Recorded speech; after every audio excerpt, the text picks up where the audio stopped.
Bonsoir, bonsoir, que Dieu vous bénisse abondamment. Encore une fois de plus, nous sommes là dans notre temps d'enseignement. Chaque mardi, nous sommes connectés à partir de nos maisons. À partir de ta télé, tu peux nous regarder et voir ce qui se passe. Et Dieu nous fait énormément du bien. Alors, comme nous avons l'habitude de le faire, je t'accorde quelques secondes. Essaie de partager les directs, partager le lien pour permettre à tout le monde de se connecter. S'il y a quelqu'un qui dort, réveille-lui, dis-lui que l'enseignement a commencé. Alors, je te laisse quelques secondes et puis après, nous allons commencer pour ce soir. Gloire à Jésus. Gloire à Jésus. Amen. Alors, on va prier. Éternel Dieu Tout-Puissant, Dieu de gloire, merci. Merci encore parce que tu es fidèle, tu le démontres. Tu es merveilleux. Merci pour ces instants de qualité. Nous recommandons cet enseignement entre tes mains. Tout pour ta gloire.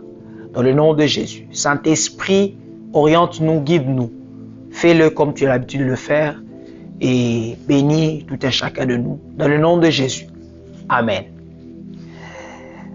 Encore une fois de plus, merci d'être là, connecté. Partout où vous êtes, vous nous suivez.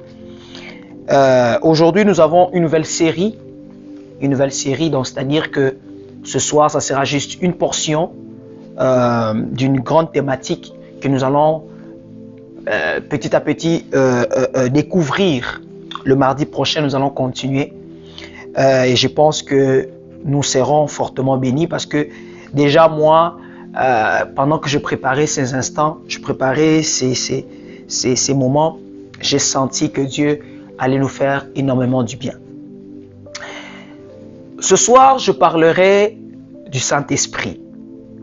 Parce que ceux qui sont à l'église, dès l'église bénie de l'Éternel, savent que depuis certains dimanches, nous développons sur la thématique le Saint-Esprit. Et particulièrement pour ce soir, je parlerai du don du Saint-Esprit ou des dons du Saint-Esprit. Plusieurs dons, je parlerai de plusieurs dons, on va citer quelques dons. Les dons du Saint-Esprit, si tu veux. Donc, on parlera des dons du Saint-Esprit ou les dons du Saint-Esprit parce que nous croyons que sans le Saint-Esprit, nous ne pourrons rien faire. Nous sommes de ceux qui croient que le Saint-Esprit, c'est Dieu. Le Saint-Esprit n'est pas une chose. Le Saint-Esprit n'est pas un objet. Le Saint-Esprit n'est pas une capacité. Mais le Saint-Esprit, c'est Dieu lui-même. Alors, s'il y a quelque chose qu'on doit toujours étudier ou comprendre chaque jour, c'est Dieu. Parce que c'est notre Créateur, c'est notre Père, n'est-ce pas? Et particulièrement pour ce soir, j'ai une surprise. Quand nous parlons des dons, généralement nous lions le don au livre de 1 Corinthiens chapitre 14, 1 Corinthiens chapitre 12, 1 Corinthiens chapitre 13. De 12, 13, 14, on nous parle des dons spirituels. On nous explique beaucoup de choses sur les dons spirituels. Mais ce qui est intéressant aujourd'hui, je ne vous parlerai pas de 1 Corinthiens 12. Je ne vous parlerai pas de dons de prophétie. Je ne vous parlerai pas de dons de parler en langue ni d'interprétation de langue. Aujourd'hui, je vous parlerai d'un don qui est souvent rejeté, souvent pas mis vraiment en exercice. Souvent, ce sont des dons qu'on n'en parle presque pas. Et le Saint-Esprit a déposé dans mon cœur ces fardeaux de partager ensemble sur le don du Saint-Esprit qui est dans le livre de Romains chapitre 12. Les dons que j'appelle les dons non spectaculaires. C'est comme ça que je le nomme.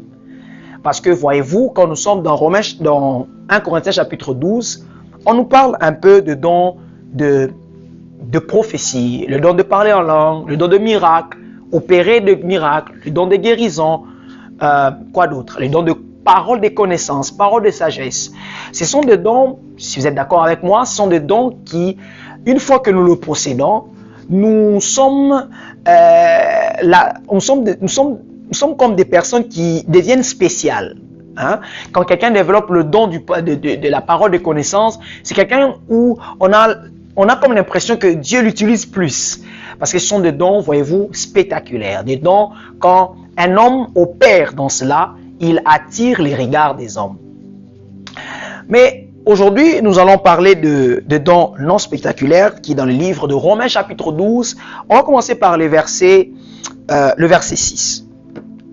Romains chapitre 12, à partir du verset 6. J'ai lu au nom de Jésus. Nous avons des différents dons selon la grâce qui nous a été accordée. Si quelqu'un a un don de prophétie qu'il exerce en accord avec la foi. Si un autre est appelé à servir, qu'il se consacre à son service. Que celui qui enseigne se donne à l'enseignement. Le verset 8, c'est qui nous intéresse le plus. Et celui qui a le don d'encourager à l'encouragement.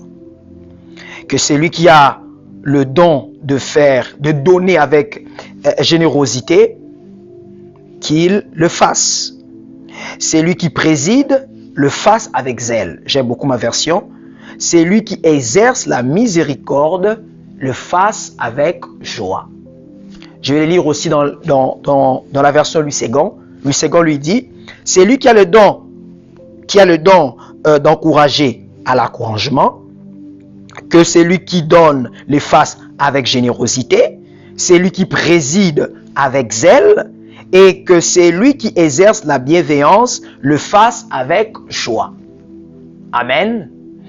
Voyez-vous, nous parlons de plusieurs dons. C'est pour cela que je dis souvent, quand je donne mes enseignements, je dis que nous n'avons pas que 9 dons. Il n'y a pas que 9 dons spirituels, nous en avons plusieurs. Et dans l'église de Corinthe, Paul mentionne 9 dons. Et quand on arrive dans le livre de Romains, dans le livre de Romains, Paul mentionne encore d'autres dons. Vous allez remarquer que le don de prophétie se retrouve aussi dans le livre de Romains. Et quand vous lisez, vous avancez un peu plus, vous voyez qu'il y a des dons qui ne se retrouvent pas dans 1 Corinthiens chapitre 12. Comme par exemple le don de servir, le don de l'enseignement, le don de miséricorde, le don de la générosité. Un autre don encore, le don de l'encouragement. Et nous parlerons aujourd'hui de 3 dons. De 3 dons. Si Dieu fait grâce, on finit les 3 dons. Gloire à Dieu. Mais sinon, on peut l'amener encore le mardi prochain. On va faire d'une manière un peu différente. Au lieu de commencer par le 6e pour aller au 8e, on va commencer du 8e pour aller vers le 6e. Donc, c'est-à-dire, on va prendre les derniers dons qui sont au verset 8 et nous allons monter ainsi de suite pour comprendre la pensée. Est-ce que tu es avec moi? Donc, c'est-à-dire quoi? C'est-à-dire que nous allons commencer par le don de la miséricorde. Donc, le verset 8, juste la dernière partie, on dit que celui qui exerce avec bienveillance le fasse avec joie. C'est le don de la miséricorde.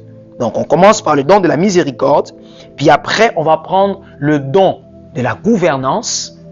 Et Louis II dit, c'est lui qui préside avec zèle, le don de la gouvernance. Puis après, nous allons prendre le don de la générosité. Alors, pour ce soir, j'ai 3 dons. Le don de la miséricorde, le don de la gouvernance et le don de la générosité. Voici les 3 dons que le Saint-Esprit a répandus dans son Église. Que souvent, je ne dirais pas prêtons attention parce que ceux qui lisent voient, mais souvent nous ne cherchons pas cela. L'apôtre Paul dit « aspirer au don le meilleur ». C'est notre devoir d'aspirer au don. C'est pas un péché d'aspirer à un don. Mais très souvent, moi je suis pasteur, je remarque et je fais partie de cela. Quand nous aspirons au don, nous voulons souvent les dons de la prophétie, les dons de la parole de connaissance, les dons de parole de sagesse, le don de l'interprétation de langue, le don de parler en langue, mieux encore le don de guérison. Il y a tellement de malades, on veut guérir. Mais ici, on nous parle d'un don spécial, le don de la miséricorde, le don de la gouvernance et le don de la générosité. Parlons du don de la miséricorde. C'est quoi le don de la miséricorde? Le don de la miséricorde est simplement le don que le Saint-Esprit donne dans le cœur d'un homme afin que cet homme ait la capacité d'avoir le cœur de Dieu. Voyez-vous, la Bible dit que Dieu est miséricordieux, il est lent à la colère, riche en bonté et en fidélité. Parmi les caractères de Dieu, il y a la miséricorde. Et le Saint-Esprit déverse aussi à ceux qui croient en Jésus, ceux qui portent le Christ, le don de la miséricorde. En d'autres termes, le Saint-Esprit dépose en nous le caractère de Dieu, qui est la miséricorde. Le don de miséricorde, c'est cette capacité que nous développons pour soutenir, aider les autres. Venir quand il y a un problème, intervenir quand il y a une situation compliquée. Avoir le cœur du pardon, avoir le cœur pour soutenir et aider. Le don de miséricorde est un don très capital à l'Église parce que vous allez constater, peut-être vous ne l'avez pas encore constaté, laissez-moi vous informer, pour ceux qui le savent, gloire à Dieu, vous allez constater que à l'Église aujourd'hui, les gens ont un cœur, développent un cœur contraire au cœur de Dieu. À l'Église, nous avons des gens qui se préoccupent plus d'eux au lieu des autres. À l'Église, nous avons des gens qui sont prêts à abandonner les autres, sont prêts à carrément voir ailleurs, surtout quand on ne connaît pas l'état d'âme de la personne. À l'église, aujourd'hui, on regarde plus les états d'âme au lieu de regarder mon frère, ma soeur qui a reçu Jésus-Christ. C'est mon frère, c'est ma soeur. À l'église, nous n'avons plus ce cœur de soutenir quand un enfant de Dieu, quand une soeur, un frère passe des temps difficiles, passe des temps de deuil. Qu'est-ce que nous faisons à l'église quand il y a un deuil? Qu'est-ce que nous faisons à l'église quand il y a un ami ou un frère à l'église traverse des situations difficiles, quand il manque de frères? Oui, ça arrive. Ça arrive que nous pouvons être dans une même communauté, il y a des gens qui manquent de frères.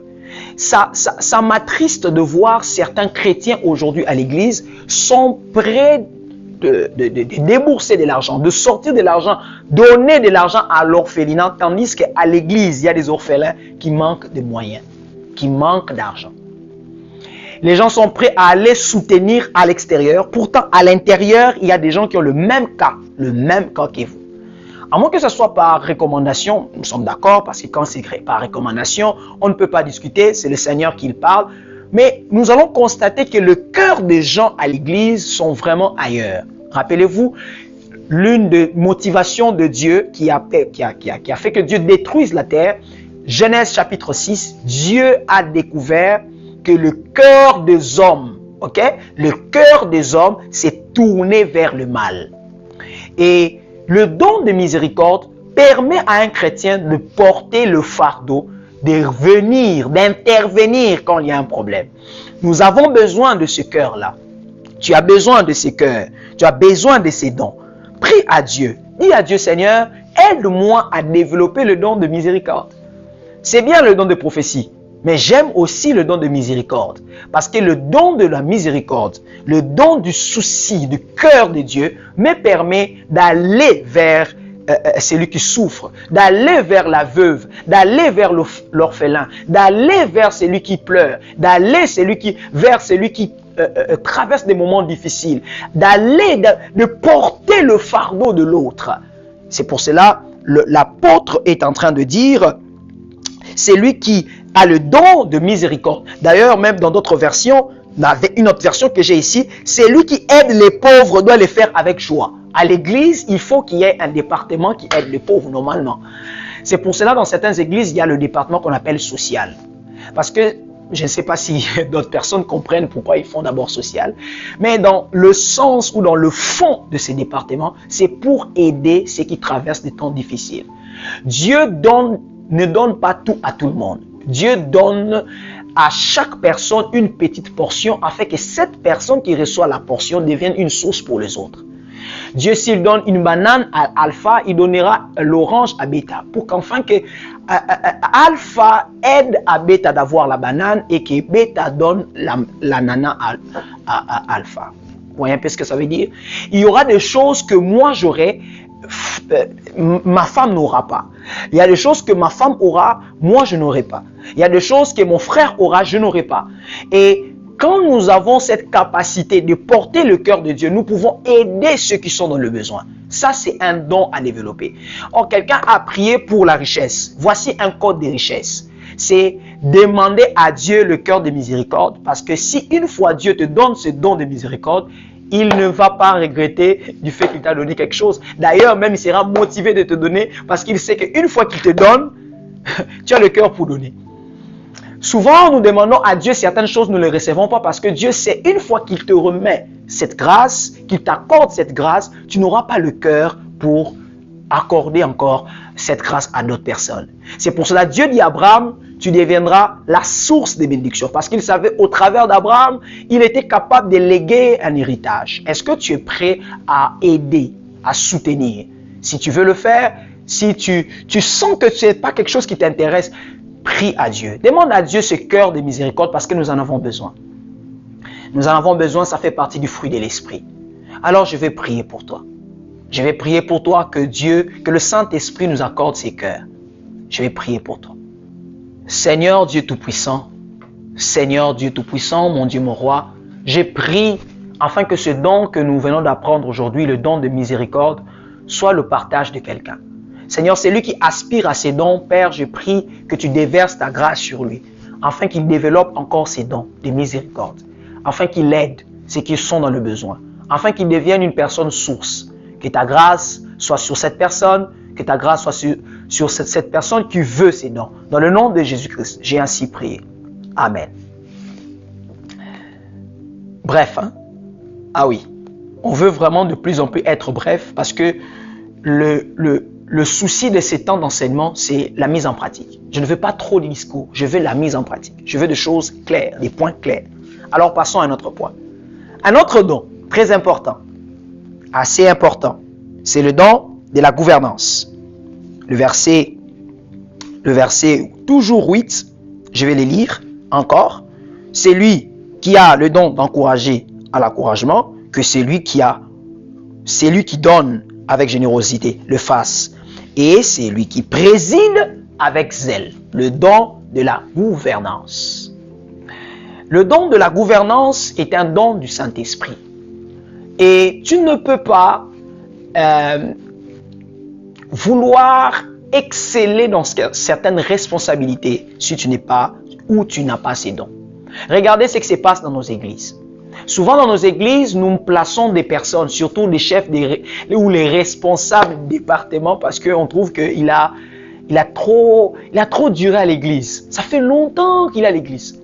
Ou il a commencé avec nous. Comme on a commencé l'église, on était avec lui, alors on doit lui donner quelque chose. Ou ce monsieur a beaucoup d'argent.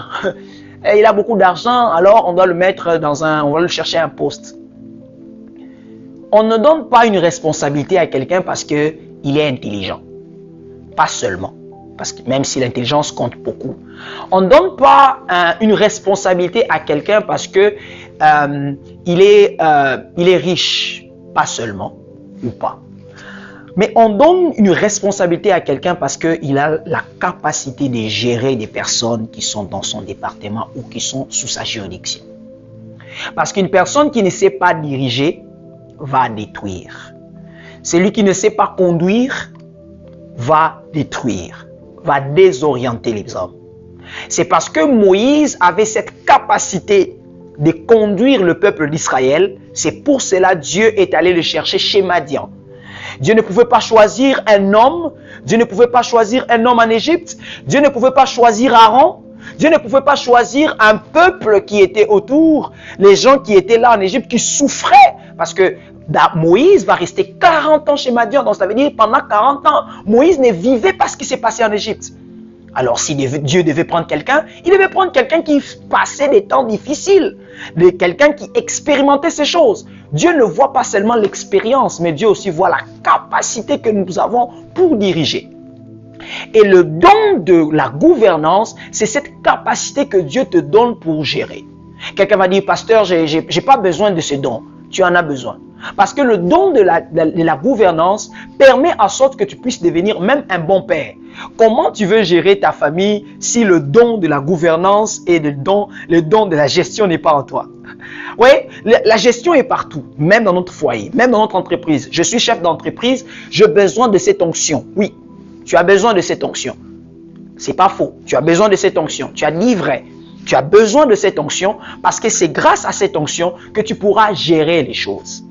On ne donne pas une responsabilité à quelqu'un qui est fort, mais on donne la responsabilité à quelqu'un qui sait gérer. Et d'ailleurs, voyez-vous, ceux qui souvent gèrent ne sont pas plus forts. Moi, j'aime beaucoup les films. Regardez souvent les méchants du film. Sont souvent les moins musclés, sont souvent les moins taillés ou les moins, je ne sais pas moi, pointus en termes de coups. Mais souvent, ce sont des gens de courte taille, mais qui ont une aura, qui font quelque chose de très particulier, qui savent conduire les choses. Ils ont le sens de la gestion. Ils ont le sens de la gouvernance. Tu as besoin de cet esprit. Surtout si quelqu'un est chef de département quelque part. Oh, tu gères quelque chose, tu as besoin de cela. Tu as besoin que Dieu t'aide. Tu as besoin, tu es une mère, tu as besoin que Dieu te donne cette onction, ces dons. Père, j'aspire au don de la gouvernance. Aide-moi à gérer selon ma juridiction, selon mon côté, selon mon couloir. Chaque personne a son couloir. C'est vrai, nous tous ne serons pas des présidents de la République.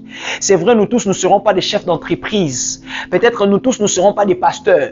Mais dans chaque département, dans chaque couloir de notre vie, dans chaque coin de notre vie, on sera appelé à gérer quelque chose. On sera appelé à être des leaders. On sera appelé à présider quelque chose. Alors tu as besoin de cette onction. Tu as besoin de cette onction. Parce que je dis souvent, il n'y aura pas toujours des chefs de 10 000. Il y a aussi des chefs de 1000. Il y a aussi des chefs de 500. Il y a aussi des chefs de 200. Chaque personne est chef quelque part. Chaque personne a des personnes auxquelles qui suit sa juridiction. Tu as besoin de cette onction, le don de la gouvernance. Le don de la gouvernance fait en sorte que tu puisses conduire les autres, orienter les autres, aider les autres, apporter une flamme. Le don de la gouvernance peut faire en sorte que j'ai reçu Jésus en premier, j'ai accédé à certaines dimensions en premier, alors je peux facilement entraîner les autres aussi dans cette même direction. En ce moment-là, je suis le leader. C'est lui qui amène toute une famille à croire en Jésus, amène toute une famille à croire à une nouvelle dimension. Je suis comme un peu un précurseur. Je suis comme celui qui, à un moment, je suis comme celui qui aide les autres aussi à épanouir, à voir clair comme je suis en train de voir, à avoir le même regard. C'est ça le don de gouvernance, cette capacité de gérer. Et Paul est en train de dire, à l'église, nous sommes un seul corps. Ceux qui ont le don de la gouvernance, qui l'exercent avec zèle, avec joie. Parce que nous tous ne serons pas des pasteurs. Nous tous ne serons pas des je vois, je sens, reçois, take it. Non. Il y a des gens que Dieu n'appellera pas au ministère comme nous, devant la chair. Il y a des personnes que Dieu va appeler au don de la gouvernance. Ils vont gérer des choses, pas seulement à l'église, même à l'extérieur de l'église, même dans le séculier. Et cet impact fera en sorte que l'église grandisse. Parce que nous sommes un corps. J'ai pris dans le nom de Jésus-Christ que ce don de la gouvernance, c'est lui qui aspire à cela, que le Saint-Esprit le donne, que le Saint-Esprit l'aide, que le Saint-Esprit l'assiste. Dans le nom de Jésus-Christ, j'ai ainsi prié. Et j'ai dit Amen. Que Dieu te bénisse. Vite. En tout cas, tu as tout compris. On veut être vite, mais on veut faire bien. Toujours, le troisième don et le dernier pour ce soir. Et puis on va faire un récap. C'est le don, toujours dans Romains chapitre 8, c'est le don de la générosité. La Bible dit que c'est lui qui donne le fasse avec générosité. Le don de la générosité. On a parlé des dons de la miséricorde, on a parlé de don de la gouvernance. Maintenant, nous parlons du don de la générosité. Job était généreux. La Bible déclare, Job était généreux. Le don de la générosité, c'est un don qui permet à ce que nous puissions être la main de Dieu. La définition de l'abondance de Dieu. La définition que Dieu bénit. La définition que Dieu bénit abondamment. La générosité, c'est ces cœurs-là que nous avons pour aider les autres. Vous voyez que ça se ressemble un peu à la miséricorde. C'est juste la nuance, c'est que là où la miséricorde vient avec un cœur, un souci, la miséricorde vient avec une compassion. La générosité parfois n'a pas besoin de compassion. Il sent qu'il doit donner, il donne. Il sent qu'il doit faire, il fait. Il sent qu'il doit soutenir le ministère, il le fait. Le don de la générosité fait partie des dons qui fait en sorte que Dieu ne nous donne pas seulement, mais que Dieu nous bénisse abondamment. Parce que tu ne peux pas être généreux si tu n'as pas assez. Ah, même si tu n'as pas assez, si tu es généreux, tu vois que ça sera un peu compliqué. Et souvent, ceux qui sont généreux, Dieu le donne assez. Le superflu de Dieu. Ça, c'est que j'aime. Le don de la générosité fait partie des dons du Saint-Esprit. Et Paul est en train de dire, ceux qui donnent le fassent avec générosité. Dans notre version, on dit, ceux qui donnent les fassent avec libéralité. Souvent, dans l'église, nous avons des gens qui ont entendu la parole, ont entendu Dieu faire des choses, ont entendu comment Dieu les a bénis, ont vu les choses ou les travaux que Dieu a fait dans leur vie.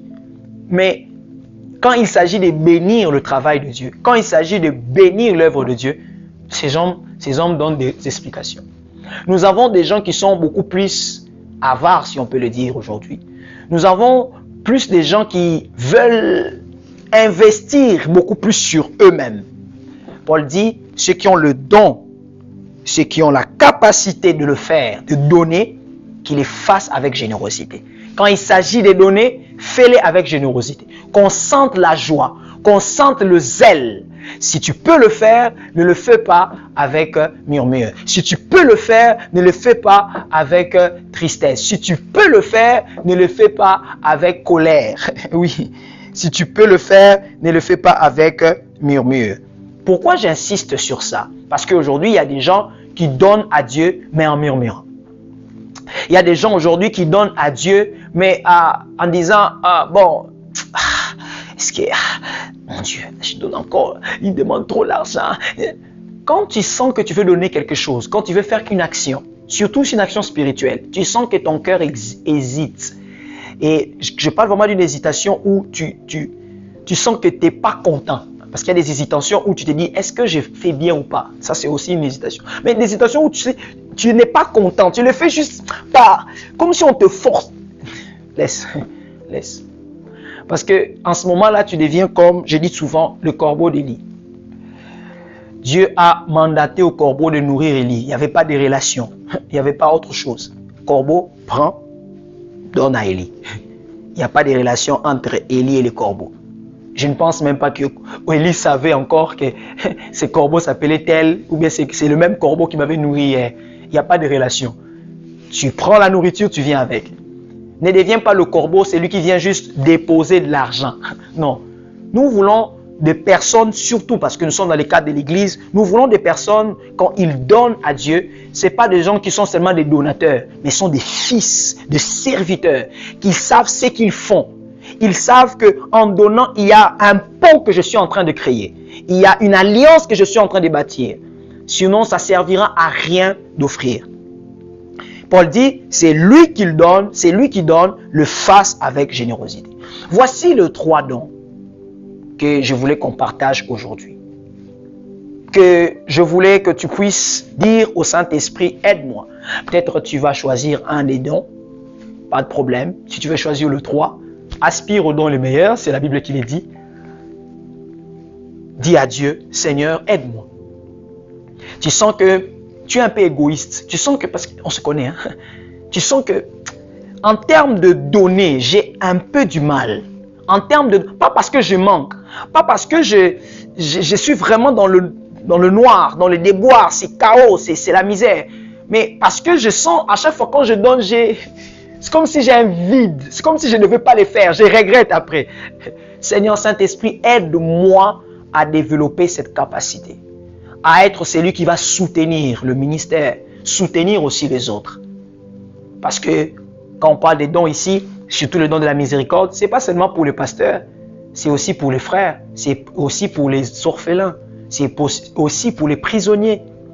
Je me souviens, ma mère, une fois, elle faisait, je crois qu'elle continue encore, elle faisait de temps en temps des tours, qu'elle envoyait des fois des choses à la prison pour soutenir les prisonniers. Ceux qui traversent des moments difficiles. Surtout dans le pays où nous venons, ce n'est pas toujours facile dans des prisons. Et aujourd'hui, dernièrement, j'ai vu même à la télé, sur les réseaux, elle est allée à l'hôpital pour prier pour les malades. Apporter au lieu de la prière, à plus de la prière, elle apporte quand même quelque chose à manger. Est-ce qu'aujourd'hui les chrétiens peuvent le faire? Soutenir. C'est vrai, on veut construire, acheter des véhicules, acheter des maisons, mettre de côté pour nos enfants, pour notre maison, pour des choses. On a des projets, on a des choses à faire. En tout cas, pour avoir des choses, tu as des choses à faire et c'est vrai. Mais est-ce que tu penses aussi aux autres? Est-ce que tu as le cœur de miséricorde? Et si tu ne l'as pas, le Saint-Esprit de Dieu est prêt à te le donner. Aspire à ces dons. Le don de miséricorde, le don de la gouvernance. Tu ne peux rien faire si tu n'as pas ces dons. Tu ne pourras rien faire en termes de gestion si tu n'as pas ces dons. Et le don de la générosité. Que Dieu nous bénisse. Que Dieu nous garde. Que la faveur de Dieu soit sur toi. Voici les 3 dons que j'avais à te proposer et que tu pries le Seigneur. Aujourd'hui, tu comprends que, à part le don de 1 Corinthiens 12, j'ai aussi des dons à aspirer, les dons de la générosité et la gouvernance et aussi de la miséricorde. Que Dieu te fasse grâce. Nous avons fini. À côté, il y a notre email pour les offrandes. Voilà, une preuve de la générosité. Quelqu'un dit, pasteur, où est la mise en pratique? Nous allons offrir à Dieu. L'email est juste à côté. Tu peux aussi l'utiliser si tu veux donner par PayPal. Et Dieu nous fera énormément du bien. Te fera énormément du bien si tu le fais. Alors, je dis merci. Merci à tout le monde d'être connecté. Et prenons rendez-vous encore pour mardi prochain. À partir de 20h15, nous sommes là. On va continuer sur d'autres dons. Et je pense que Dieu nous fera énormément du bien. Si tu as des questions, n'hésite pas. Envoie-nous tes questions sur Instagram. Nous allons répondre. Forcément, il y a des questions. Envoie-nous tes questions. Tu n'es pas d'accord sur un point ou c'est pas clair parce que c'est 30 minutes. Je ne pourrai pas tout développer. S'il y a des questions, laisse-nous des questions. Nous allons prendre le soin de répondre. Et si tu veux nous visiter, nous sommes au 1089 rue Saint-Louis, à Gatineau, au Canada. Que Dieu te bénisse. Au revoir.